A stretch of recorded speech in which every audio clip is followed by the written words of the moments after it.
sheltering shade trees. People here have made peace with the past, the same as they have with the natural setting of this area of the world. Old mansions are now museums.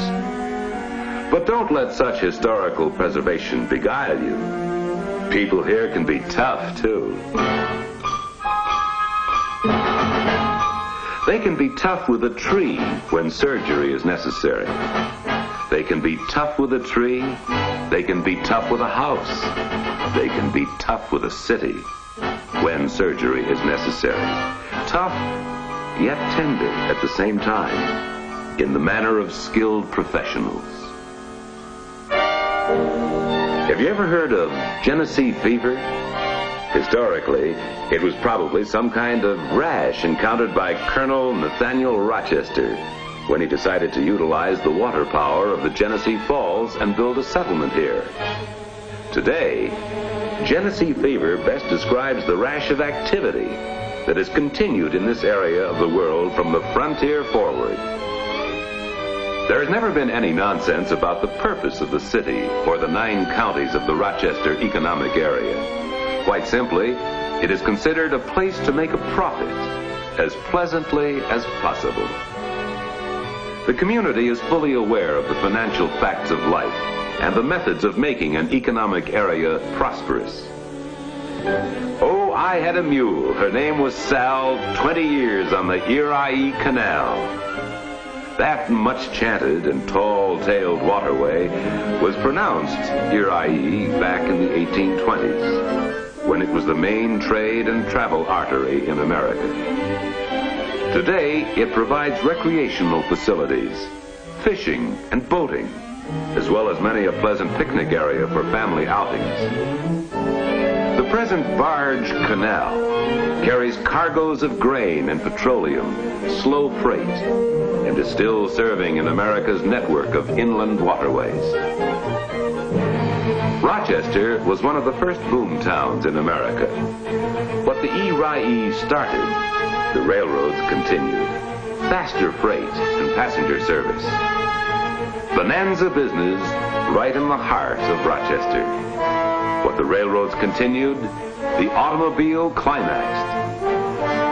Today, a portion of the old Erie forms a sentimental segment in the complex of arterial highways and expressways that link the heart of the city to the New York State segment of the Transcontinental Thruway.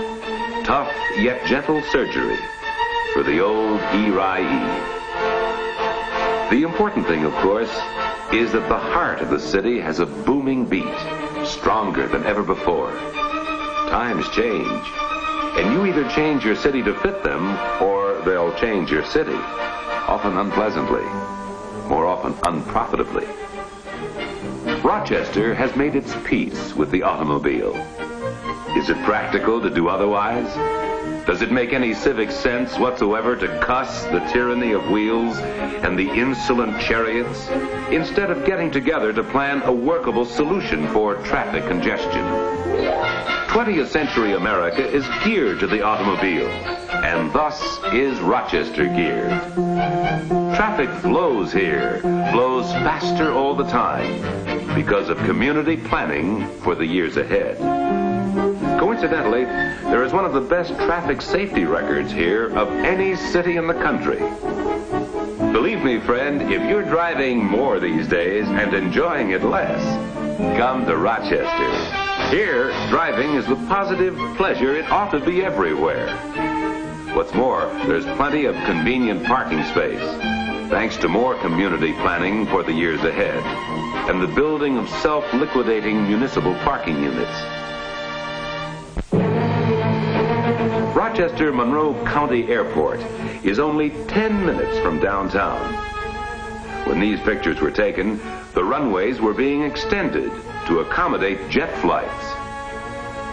Change, not only to keep abreast of the times, but to keep ahead of the times, using every possible facility for moving people and products.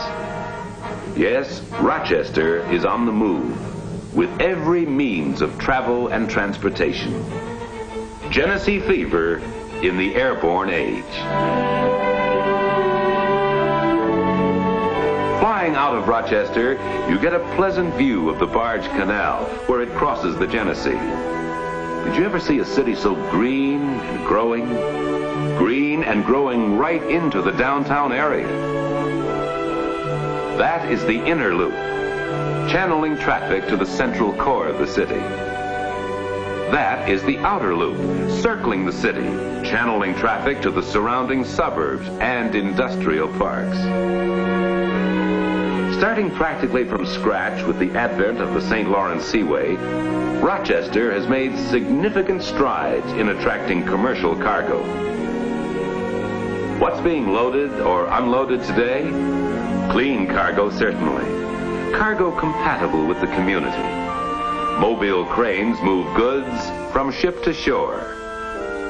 Forklift trucks transfer merchandise from the warehouse or the dockside storage space. From freighter to fast truck. Rochester is the economy port of the Great Lakes, where the seaway meets the thruway.